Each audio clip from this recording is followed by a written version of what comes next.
All right, men of the Fraternity of Excellence, welcome. Obviously, we have our first video roundtable, and with us today, we've got Jack Donovan, the author of The Way of Men. I was fortunate in when I did the 21 convention, I not only got to listen to a presentation by Jack, but I had dinner with him, I believe it was Rolo and Ivan as well, and then we just wandered Orlando until we ran out of booze and had to go home. So it was a great time. He's a great man, and we're going to be able to hear, from the authors himself, what he meant and answer a few of the questions that you guys had. So, Jack, welcome. Thanks for having me. And for anybody listening or wants to know more about Jack, because I can't do justice to what this man has done up to this point, it's jack-donovan.com. Go on there. That bio, the photos, everything. You got the bones on the vest. He's a tough dude. So go there, check it out. And we'll kick this off. So, Craig, you want to start with the first question from the guys? Absolutely. So the first question we have for you, Jack, is kind of a general question. Rugby 11 asks, what are your goals at this point in your life? My personal goals? I try not to think too far out because things change so quickly. In terms of what I'm doing, I have a new book that I'm writing. I'm trying to get that done by the middle of the year. And my big goal is really to kind of build this thing that I've started. It's my big project. I call it Voltgang. It's something I bought and started building and developing some land for my tribe. And so I run a chapter of a tribe called the Wolves of Inland. And so I put a lot of time this past summer into building a lot of structures out there and having a lot of fun with that. And just really. To me, I mean, I'm an artist before. I'm an artist first, and a writer later. Honestly, what I've been working on is really creating images at this point, and things that really spark people's imagination. You put the words out there, and they give them ideas, and then like, here's how this might happen. This is what this might look like. So you can inspire people in a different way. They say a picture is worth 1,000 words. So you can, light up people's imaginations in a different way that way. That's a perfect way to put it. Do you have any examples of something you're doing like that with imagery? Yeah, my Instagram is @starttheworld. Awesome. So that's the last 5 or 6 posts would probably be fine. Start the world? Yeah, Start the World. Thank you. That's awesome. I've never heard anybody else describe it that way, but there were a few times where I tried explaining. I'm not an artistic guy at all. I can't paint for shit. But right. Each word that I write is a brushstroke. And at the end of my piece, you can see what I'm trying to get you to see, then I think I did my job. So you worded that very well. Oh, absolutely. Yeah. I mean, I think of everything in those terms anyway. So it's you're sketching something out and then, bringing it into kind of real life and full vision as you complete the piece. All right, so our next question, and this is a good one because this is kind of what I was going to ask, but this guy got it. He said, at the Fraternity of Excellence, we're forming an internet tribe. Mm-hmm. So how do you, in your tribe, instill unity, and what mistakes have you made as a leader of men, and how can we avoid, or other men avoid who are leading men, not replicating that mistake? Well, one of the challenges, I think, of leadership, I mean, that's a new thing. I haven't written about that because give me 5 or 10 years and then I'll really write about it. But it's a learning curve. And I've talked to some people who ran like special forces units and different things, and then they gave me some hints here and there. One of the things that I tell people all the time is that, the first inclination of guys trying to build a tribe of any kind is that they want to set up a superhero team like the G.I. Joes, and like, this guy has this skill and this guy has this skill and we need a guy with this skill. And the first thing I say is that really, a tribe is your family, so you're finding your best friends. So that's actually more important than finding your radio guy or your all these little slots that you're trying to fill. Yeah. You really have to click with people because you really want to be excited about spending time with them. And that's really, really important. And then in terms of interpersonal relationships, then you kind of have to, I think that a lot of people try and lead by forcing things. And you have to realize that you're dealing with people who are joining something voluntarily. I mean, this isn't like when you join the military and like you're in and you have to do what they say. You're not getting out. You don't. Yeah, it's not optional. All of this is optional. So you have to lead differently when you're leading people who can leave at any time. And so I think that you have to constantly be aware of what people are getting out of their experience. You know, not everybody wants the same experience. Not everybody wants to be in charge. Not everybody wants to be out in front as a leader or like a spokesperson. Not everybody wants to. Some people, as a friend of mine said, he was amazed that, you know, he does military reenactment. And he's like, some people are really actually happy just to be the guy doing the mess hall, or like, and they're fine with that. They just want to help. And you have to find a way to make sure those people feel valued and they're having a good experience and they're getting what they need out of it.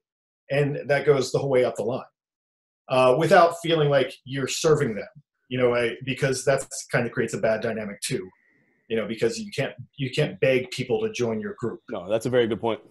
Yeah, that's a challenge too, man, because you have all these different roles that guys try to fill, but you're also trying to lead all of them kind of toward a similar common thread, right? It's be unified towards certain goals while also, maintaining those separations of roles that different guys want to fill. That's definitely challenging. Absolutely. Absolutely. All right. So the next question we have, Jack, how does one as a parent help the next generation internalize the tactical virtues? Well, I mean, I don't have any kids, so I don't speak too well to parenting just because I feel like it's out of my wheelhouse. But I mean, obviously, I think that obviously parents have been trained to protect their children from risk, and obviously you can't do that if you're trying to instill courage. So you have to, you have to let go a little bit, I guess, is the deal. And obviously, all the things, if you're, obviously raising boys, then you need to obviously have them make sure that they have friends that are other boys, and which is a hard thing in these days. I mean, like everything's mixed. So, they have to have that kind of male influence in their lives, not just their father, but they say that most of our personalities actually come from the people who socialize us, like our peers. Yep. So you have to make sure that they have enough peers and that their peers don't suck. That their peers aren't wimps, because then they're going to be wimps too. I mean, I think that's something to think about as well. No, that's awesome. And we both have sons, so, definitely take a note. And exactly what you said is something that I've been implying, to my boy. And as soon as he turned 7, I flipped the switch. I was like, it's a go-gi time, man. Like, we're going at this. So, but it's good. He out into the woods. Exactly. He killed a wolf the other day. It was fantastic. All right. The next question. So we have strength, courage, mastery, and honor. If there were a 5th virtue, what would it be and why? And for everybody listening, I offered Jack the option of reading these questions before he got it. He's completely freestyling here. He has no idea what we're going to ask him. Yeah. I mean, I missed that. I actually went back through the emails to be like, did he send those? And then, but no. I mean, actually, what I'm working on with my book right now, I mean, they're separate because strength, courage, mastery, honor. I stopped it there for a reason. In terms of, I think that when you get into more virtues, you're talking about human virtues. Yeah. And not things that apply specifically to masculinity. There are a lot of virtues, but not all of them apply just specifically to masculinity. And really, the more important question with tactical virtues was, what do you have to have? What do you have to have to call it masculinity? What pieces can't you remove? And that's why I really stopped it there. But the book I'm working on right now, and actually I talked about that in the speech that actually just came out the other day, and that you were there for. I talked a little bit about generative masculinity, and in terms of some of the things that we were just talking about, actually, like leadership and creativity. Devoting yourself to actually building something and creating something. And that, a lot of cultures, throughout the world, I mean, the generative aspect of masculinity, for a lot of people, it's going to be fatherhood or whatever. that you're bringing something new into the world, and kind of nurturing it in that way. I mean, that's always been part of masculinity as well, whether it's, you know, building a castle or building a family, or building a business or whatever. I think that's another aspect that is important in masculinity, especially as life goes on. I think that maybe an 18-year-old doesn't really need to be thinking about that the same way that a 40-year-old does. Yep. But I would say if I had to add something, you know, I obviously felt compelled enough to write a book about it. So that this would be another thing that I think is important. Excellent. Excellent. All right, Jack, next question we have for you. So you talk a lot in your book about the tribe mindset and how men were kind of designed or created, have evolved to have this us versus them mentality. Us being our tribe and the outsiders, right? Being outside, I think, as you worded in your book, the light of the fire. Right. So the question is, you know, what is your personal approach in meeting people when you have this us versus them mentality? So how do you go about bringing guys that are outside of the tribe into your tribe? I send others out to get them. I'm introverted. I don't want to go out and talk to people. But you know, no, I mean, honestly, I mean, that is part of it. I mean, there are people who are better at that than others. And I mean, I do have I mean, I'm a nice guy. If you meet me in person, you know, I'll talk to you about whatever. But as far as like approaching people to talk about them, that's not really my deal. But I do think that, you know, when you talk to people, again, you can't be like you're begging them to join your group, because that makes your group not desirable. You know, I mean, that's the way the world kind of works. In many ways, I mean, you know, like our group is actually really hard to get in. It takes a long time. You know, like usually about a year and a half from beginning to end. And you know, it's just, you're really basically trying to get them to quit the entire year, because you're like, we know you're going to quit sooner or later, so just quit. You know, like it's very, you know, the Fight Club stares. You know, like you're too fucking blonde. You know, you're too fat. You're too fat. You're too blonde. You know, I mean, you're really. I mean, as much as you may even like a person, you have to kind of think about why they wouldn't work out, or why they wouldn't be happy doing this, or why maybe they're not ready for this. You know, so. I think that, yeah, you can't be desperate. As much as you may want to, like, I would really like to have 20 people in my organization instead of a few, you know. But you know, if you're really making a family and you're going to stick with these guys forever, you want to make sure they're the right guys. Yeah, you sound like you're alluding to a pretty strict vetting process, which makes sense, right? You don't want outsiders coming in and corrupting what you've built with your tribe in terms of the values and the principles that you hold dear. Yeah. You have to be very careful, like that they're the right person, and they're going to bring the right thing to the table and not bring the wrong thing to the table. And it's always a risk, I think. But you have to make sure that they really fit. You know, absolutely, maintaining the standard. Mm-hmm. All right, the next question: would you revise any of your advice in the way of men as you've grown and experienced, you know, more of life on your journey? Would you go back and revise that book and anything you've advised other men to do? The Way of Men. I would probably go rewords and things. I don't really know which ones, but that one I feel like is pretty self-contained. I don't think there's a lot of things that I would change a lot in The Way of Men. Not particularly. I mean, I might add something, you know, that kind of stuff. But I mean, it's kind of a progression. You know, like I start with The Way of Men and then kind of Become a Barbarian is next, and then your book is next, and so you know, it's more of a trajectory of thought, you know, like that you know, I'm following, and so I think that without the foundation of what's in The Way of Men, I can't really build on it. Yeah. So yeah, I don't think I have a lot of things that I'd change too much. I don't think so either. I like the book. Yeah, I hadn't read it, man. I'd been on my reading list for a long time, and it's the perfect opportunity. We're starting our own tribe here. Let's get into it, and I enjoyed it too. Great. And in your book, Jack, you talk about the distinction between being good at being a man and then being a good man, right?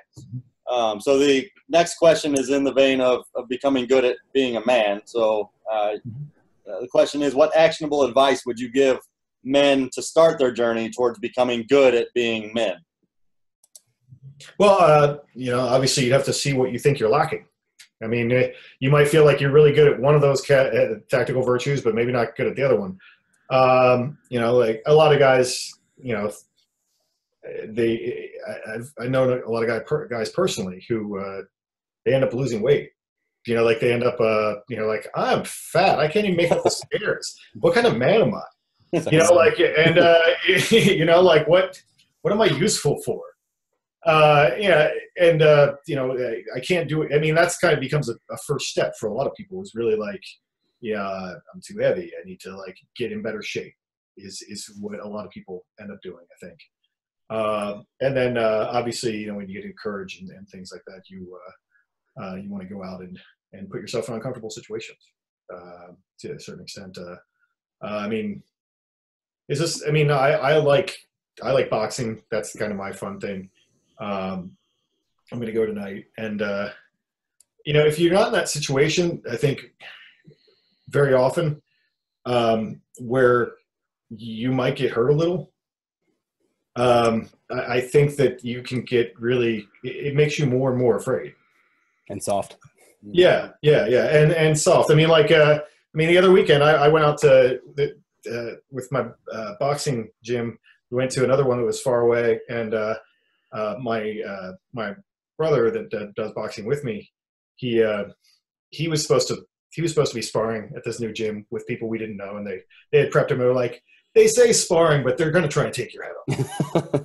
You know, like, but because that was the experience they had last time. No. And so I'm just there to support him. And they're like, and I get there and they're like, okay, Jack, we got a guy for you. And I'm like, like, I was ready for this. Oh, by the way, I look over, and it's the other guy who looks like me. It's like this like bald jacked guy who like has clearly been to prison. And I'm like, so what level is he at? You know, like what level is he at? And they're like, oh, it's his first time sparring. I'm like, in a ring. I'm pretty sure he's been in a fight in prison. And sure enough, I talked to him, and 5 minutes later, and he's like, oh yeah, when I was locked up. I'm like, okay, all right. On his YouTube channel, he's doing backyard brawling. Yeah. So I mean, it's like you really don't know what you're going to expect out of that, like whether it's going to be really messy or whatever. And but I'm like, well, I guess I'm gonna have to fucking put on my fucking big boy pants and fucking go in and do this, because now I'm like, not only that I wasn't planning on sparring, but I'm first. You don't have a choice. And I'm boxing with this guy who looks like me, and so then it turned out it was funny, because it turned out it really was his first time starting. He was really nervous and like awkward and wasn't like punching for distance, and I was just kind of like helping him through it. But like, I hope he gets better, because actually he'd be a really good sparring partner for me. Like if I go up there again. Yeah. But yeah, I mean, that if you're not in that situation, like where you have to be like, fuck, I'm Jack Donovan. Life is conflict, peace is death. I got to do this. You know, like, so, I mean, it's like that. Like I wrote an essay one time, like these things are for me too. You know, I have to make myself do this shit. Mm-hmm. And you know, and so I think everybody has to put themselves in some kind of situation where they have to do something that they're like a little uncertain of. That was really good. All right. So the next one. So personally, I started writing and I started getting involved with the whole masculine concept and, you know, helping men, you know, develop that authentic sense of self and stop repressing, you know, your natural urges to just be aggressive, competitive, fight, do the manly things. You know, there's nothing wrong with that. And that all started when I left the Navy, and I was in a bubble. In the Navy, all of the guys I was with, you know, that's what we did. We would drink, we would fight, we would party, we would do it day after day after day. And our families were together. It was a wonderful thing. I came out of the Navy and I was like, what the fuck happened to men? Like everybody's fat, everybody's sad, everybody's sorry for who they are. So I started writing. So the question that was asked is, where did your journey start? What got you into this? You know, was it an event that was quick and you just snapped, or was it a gradual, you know, process? It was pretty gradual. I mean, I think that, you know, I was, like I said, I was an artist first. And so I came to it really in my 30s. I started to look at some things that I always thought were dumb. You know, you hang around the wrong guys and they have the wrong reasons for doing things. And you're like, you guys are stupid. I don't want to be like you at all. You know, a bunch of people who have, you know, are loud and dumb, you know, like there's a lot of guys who are loud and dumb. And, you know, and if you're a smarter guy and you have different ideas about the world, you're just like, I don't want to be anything like these guys. And so, you know, I had that experience kind of early on. And then when I got to be in my early 30s, I'm like, well, I think actually there's a lot of stuff that I'm missing. in terms of, there's a lot of authors that I didn't like when I was a kid and stuff like that. I started reading a lot of Jack London and things that, I'm like, this is actually missing from the world and it's sad. And so I kind of started pushing myself in that direction and started writing about masculinity, and I started talking to people about masculinity, and the more you write about it and talk about it, the more you realize most people can't actually answer the question, what is masculinity? They just have a lot of, when the guy does and then and in that movie, when the thing, it's all like a bunch of that. And that's why I felt like it was a really important project to define. And I also obviously try to do what I write about because I think it's bullshitty not to. So, I obviously had to go down that road myself as well. Yep. So how difficult was that for you, Jack, to really wrap your mind around what the tenets of masculinity were? And I ask that because I had this drive to write about masculinity as well. And I think it was a good, I've been writing, I guess, for about 15 months now, maybe a little bit longer. But I would say for the first 9 months, that was my biggest struggle. Was I kind of understood internally how masculinity felt to me and what my drives were, but expressing that in a way that was universally applicable was a big challenge. Did you find that as well? Oh yeah. I mean, that's why you have to separate, culture. Because if there's culture and religion and all that kind of stuff, and that puts a whole different layer on top of it. Mm-hmm. And that layer is not universal. And so you have to strip apart that layer. Otherwise you have you start saying ridiculous stuff like the French are not men, or these others, any other is not men. And that's ridiculous because of course they are. And in fact, in their culture, they probably believe in strength, courage, mastery, and honor as well. Yeah. And they always have, and that if you go back to literature and all throughout history, it's a lot of the same themes. But you really have to, that's why I have to strip culture away. And that's why I had that essay in the book, the difference between being a man who is good at being a man and being a good man. Yeah. And that's, because without that, you have to strip away that kind of cultural, moral aspect of it. And then it becomes a little more clear. And it doesn't just become about your associations and your cultural associations and, what your grandfather did and all that kind of stuff. It becomes about, here's what it is to be a male human always and everywhere. So that was a great answer, and actually a good segue to the next question that we had, which is very cultural in nature. Mm-hmm. So the question is, how do you view the different strains of modern masculinity, being the red pill strain, the MGTOW, men rights activists, or even progressive new men that are described as the questioner here as being blue pill by choice? Right. Well, I would say I would contend and insist that masculinity is always the same, and there are no new strains. But in terms of all different movements and different ways of thinking about it, I think a lot of those things are related. When you talk about pickup artists, someone actually commented on I think an Instagram post the other day, about the 21 conference, and then. That it was, they're like, I'm glad they got past all that PUA bullshit or whatever, the stuff. And I'm like, that's still important.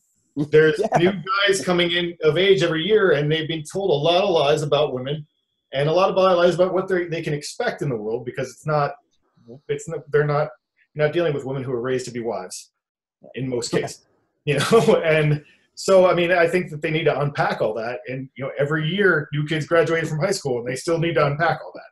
So that stuff is always important. It may not be important to you in your life because you already figured it out, but it's important to somebody, and it's a subject that never goes away. Those guys will always be able to make money because guys will always want to get laid.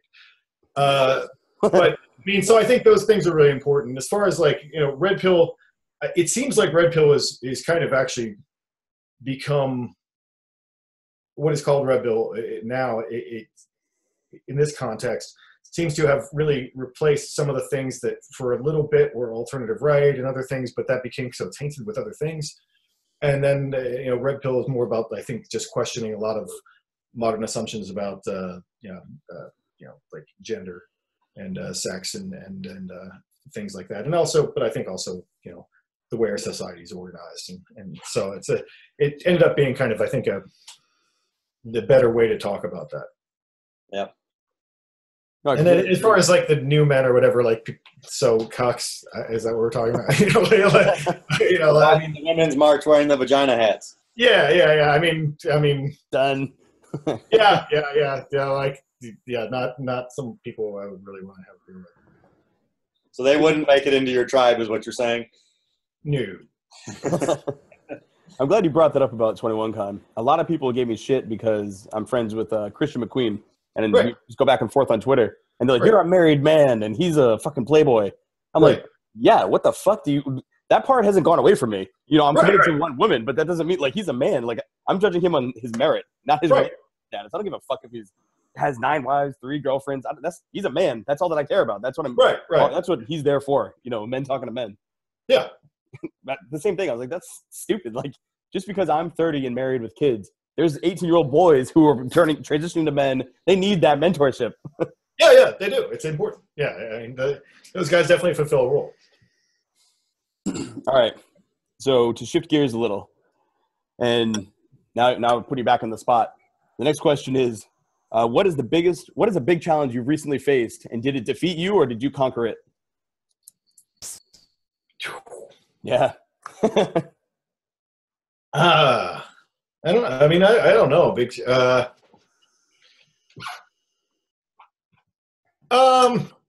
mean, I guess the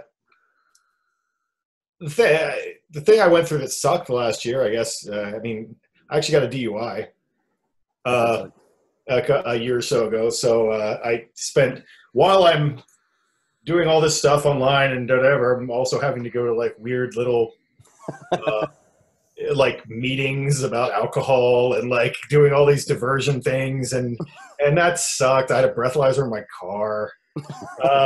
You know, I mean, going through the legal system was instructive. It's actually as corrupt and stupid as I thought it was.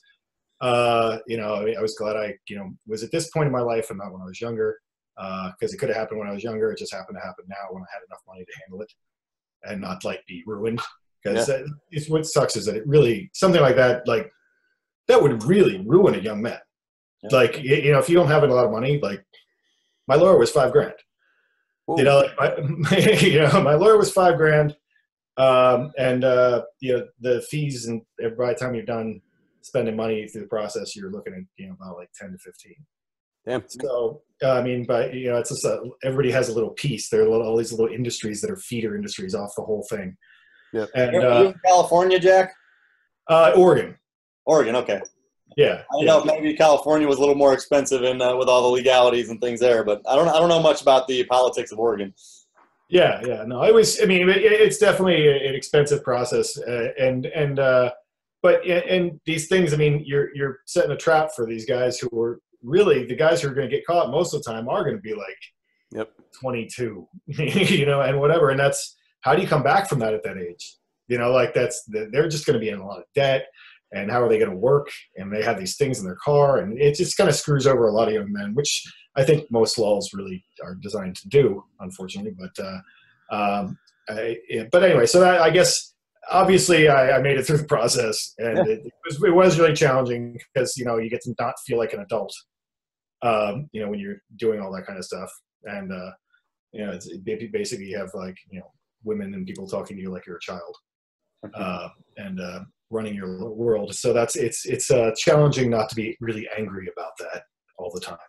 So I guess I did okay. I managed to stay pretty positive through the whole thing. There you go.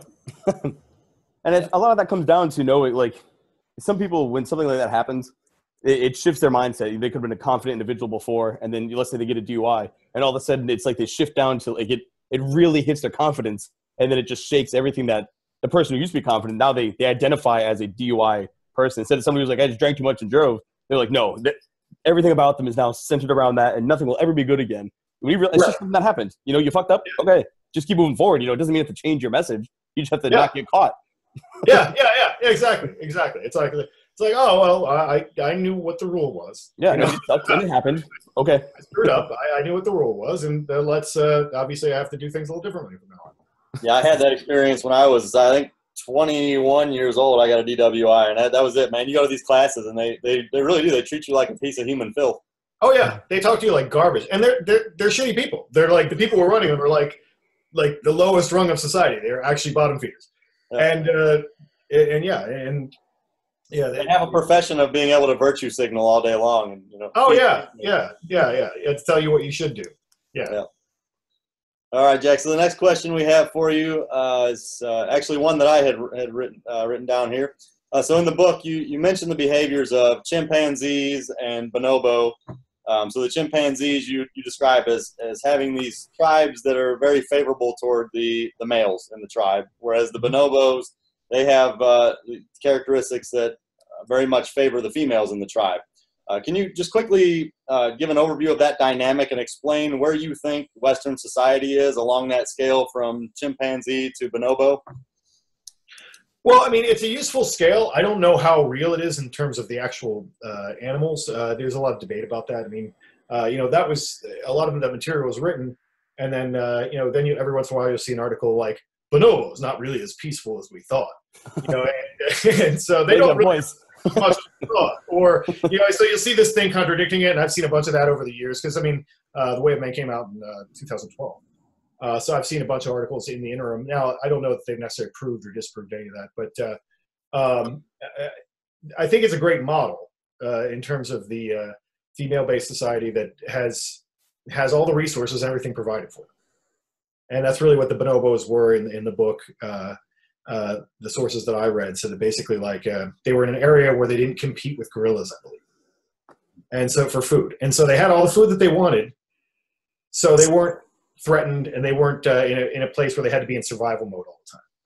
Whereas chimps had to be in survival mode. They were competing more, and for food, and they had to be in survival mode. So it became a male-oriented society because they were obviously the strongest. They were most tactically oriented, and then the females, I mean, this is a joke, but there's something in primates that basically with the females, they get assimilated into the new tribe.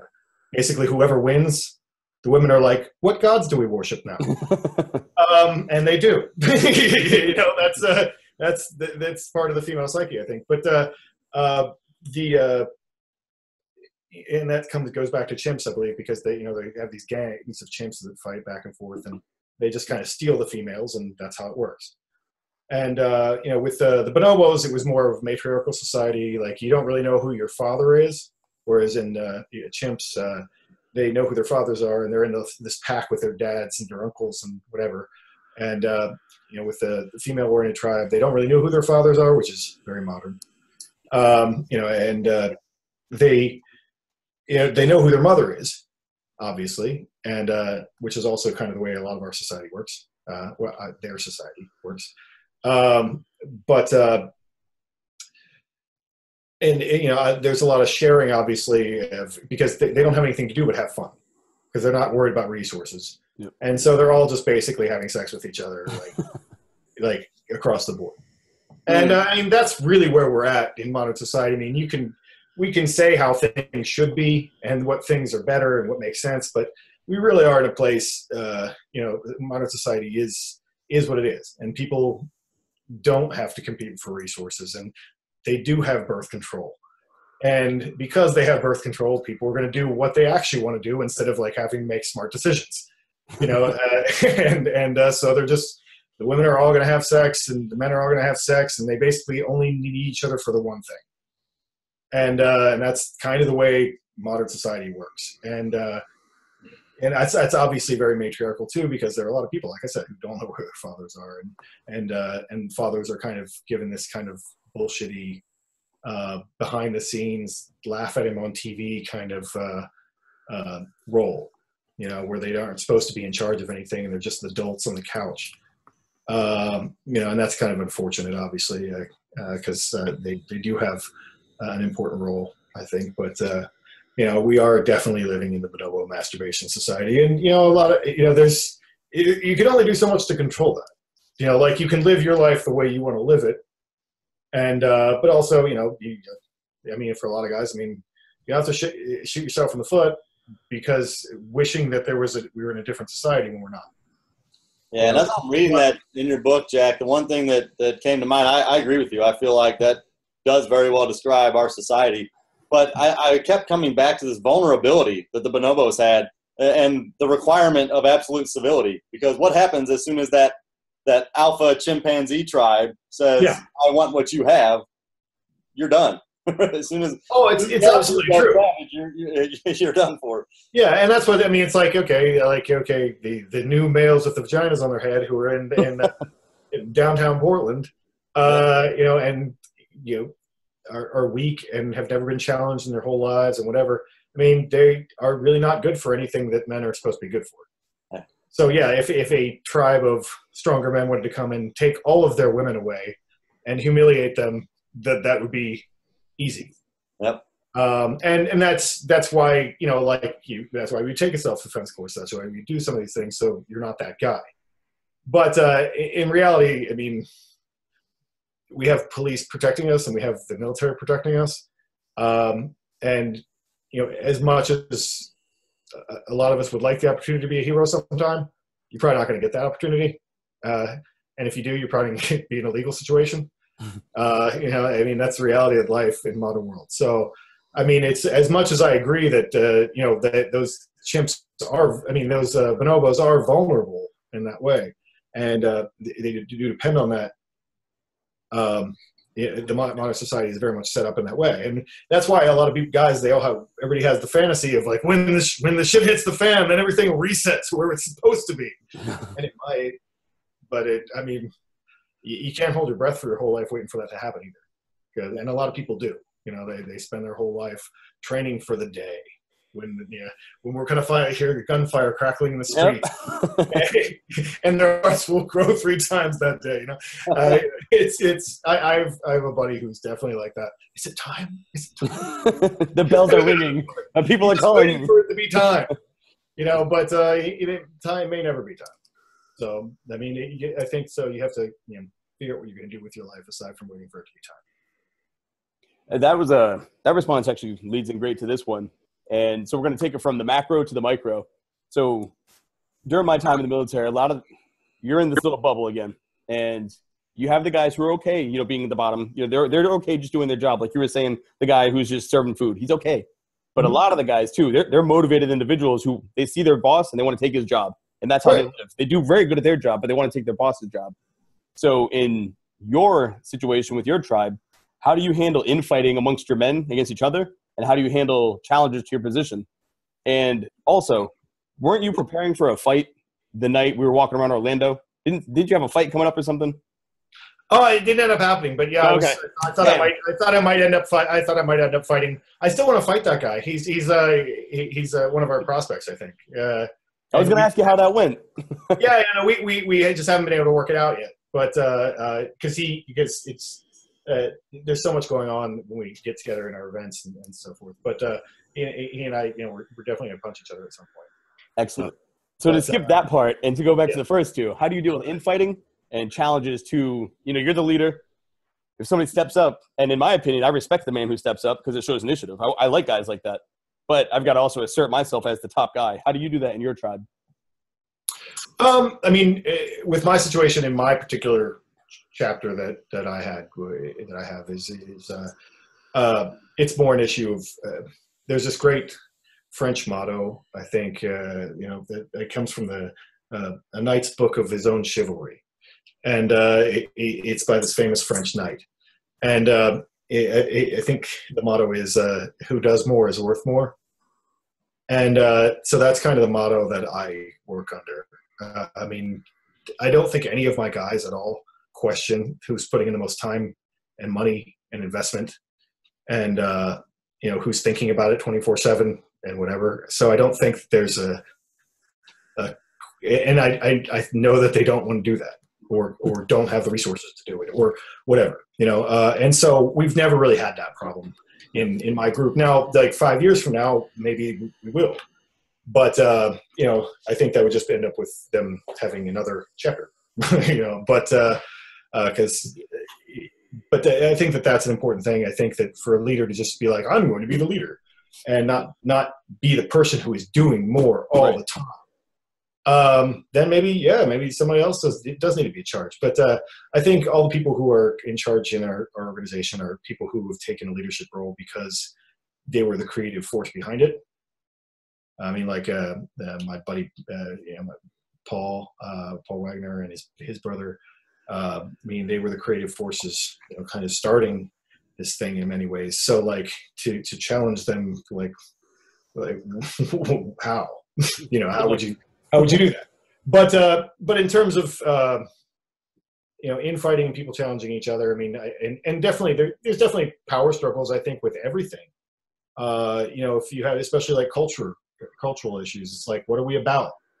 Some people will be like, well, I feel this way now, and I feel this way now, and then we have to you all have to work it out as to, what you're willing to give and take and negotiate in terms of like how you evolve and how you don't want to evolve. Because things that affect everyone kind of has to be okay with it. I mean, I definitely am not a fan of democracy in terms of leadership in that way. My guy out here, my second in command out here, my assistant Afi, he likes to say, you don't give us a vote, you give us a say. And that's a different, like, I want to know how everyone feels. I know what everybody thinks, and then I'm going to make whatever decision I'm going to make. But okay. I want to make them okay with it. Yep. Like I want them to understand why I want to do what I want to do. And if they really have a problem with something, I maybe have to make some compromises because like I said, everything's voluntary, and people don't have to be there. So you have to make sure that their interests are being considered, in that process, and what's important to them is maybe we need to do one of those things that they care about as well, so that they're happy. And I think that's something you have to think about when you're, talking about the leadership and so forth. All right, so Jack, I know we're running a little bit low on time here. I think we got just a couple more questions. This one's going to get a little bit deep on you. So this question from Rugby 11, and he asks, "What does love mean to you?" Okay. Didn't see that coming. I mean, for me, obviously, all answers to that question are always kind of cheesy, but I mean, you're talking about emotional investment in something like, it's beyond. We were talking about this the other night, Malfi and I. It was like we were talking about, like, are all human interactions just an exchange? Are they just math? Is it like I get this from you, you get this from me? If the exchange is solid, then the relationship is good, and when it stops being solid, it's bad. When one person is getting more and one person is taking more, but at the end of the day, there is more than that, and there is an emotional investment in somebody's future and somebody's in their survival, not just what they get from you, not just what you get from them, but the real desire to see them be happy and do well. And I think that maybe that's a closer definition to love, that you're really emotionally invested in their success. I think that's a good answer. I would have been a little squirmish if I had gotten asked that question. So well done. All right. So the last question, and it's kind of a two-part, but the first part is, have you read the book Heretics of Posenti? No. Okay. So I'm going to skip that question. Okay. A lot of people have brought it up. I'm going to read it, but he was asking, what your insights were. Maybe someday we'll be able to get that from you. All right. The next one is there a way to develop the gang concept with religious groups? And I'm going to break it down. So the person asking the question, he's studying to become a priest. And the angle that I think he's asking this from is, how do you get men who they're on the fence? They say, let's say Christianity. I claim to be a Christian. All right, but how do you get those men to come together and not just identify, not in a way that you're like, oh, I'm a Christian, so I'm gonna do this, but actually like feel that and feel connected to your brothers in that, hey, we share this religion, we share this belief. When we come together, we actually represent it as opposed to just saying you represent it. How do you develop that sense of connection with men who you share faith with? I mean, I know a guy who does it really well. He actually has a Christian gang. But talk about that. That's what I want to hear about. I'm going to mess up his name right now because it's. Let me see if I can just find him right here. I think that would be perfect. And but yeah, I mean, he uses the word barbarian, I think, as well, like gentlemen barbarians or something like that. But he runs a small group of guys who they're kind of dissatisfied with their churches that tend to be a little bit more milk toasty and girly, and he hosts boxing nights every Thursday night for his guys. And they say a prayer before when they're done. They involve the whole thing as part of their process. And I think you have to get a Christian to speak how you can make Christianity muscular in that way. Because I run a religious group. I mean, I'm basically a shaman priest or whatever. But that's a different religion, so it kind of lends itself to that. Yeah. I do think that you can really, like I've seen these guys. I mean, they have like a rosary covered in blood. They're not kidding. They have some cool stuff. I mean, I'll see if maybe I can get you a link after we get off. I'll have to look at Instagram or whatever. But they might even have private stuff at this point. I don't know. There's a guy out here who does that. He does a really cool job. But I've gone to some of his boxing nights and watched them do it, and worked with the guys and whatever, just to see how it works. I mean, I think that when you talk about male bonding, I guess that's what you're really talking about. And so there's the aspect of including your faith or whatever in it, but you have to make sure that men are bonding the way that men bond, and not the way that women bond. And I think that that's where a lot of people make a mistake, because one of the things I've always said is that men tend to have deep conversations while walking or shoulder to shoulder, versus or over beer or whatever. But rather than like a whole bunch, like women will sit in a circle and actually have a talk there. Yeah. And guys will be doing something, and they'll be working on something, and like, hey, so this happened the other day, and they'll be working on something, and it's very casual, and it's very, but you could end up talking about something really deep.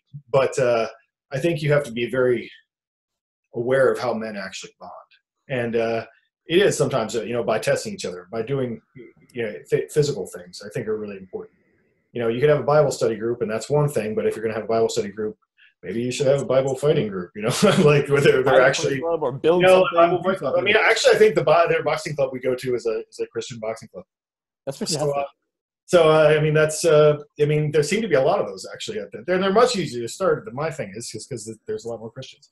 So I mean, I think that if you can make the space for that, that kind of bonding, I think that then you can kind of build that tribe mentality. Now you have to figure out how to do that theologically as well, but that's not my wheelhouse. Yeah. I think that you just have to get these guys to really, and they have to be in an all men environment too. I mean, I'm really, really strong about that, because that changes the dynamic of things so much. Just if you put one woman in the group, yep. It's the way that men talk to each other changes completely. And I think that they're not going to feel as safe to share with each other the same kinds of things as they would, if it was just men. All right, Craig, did you have anything else? I didn't have any other questions, but I would just like to thank you, Jack, for coming on, man. This was really great. You got some tough questions. I mean, you fielded them very well. Had no real preparation ahead of time. I think the answers you gave will be very valuable to the guys inside of the Fraternity of Excellence, which is a male space that Hunter and I created for the exact reasons you just talked about. It's important for men to be able to come together with other men.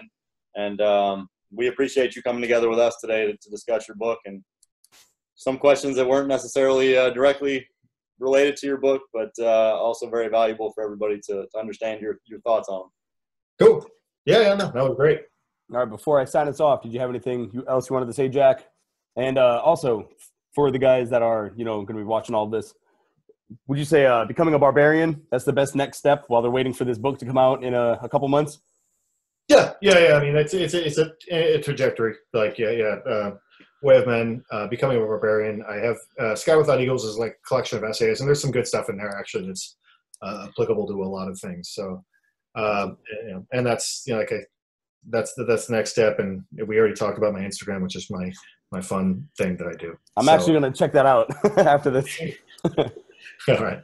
All right, cool. So I got nothing else. Start the world, just as a reminder. Yes, start the world. Thank you. All right. Thanks for coming on, Jack. All right. Thank you. Later. All right.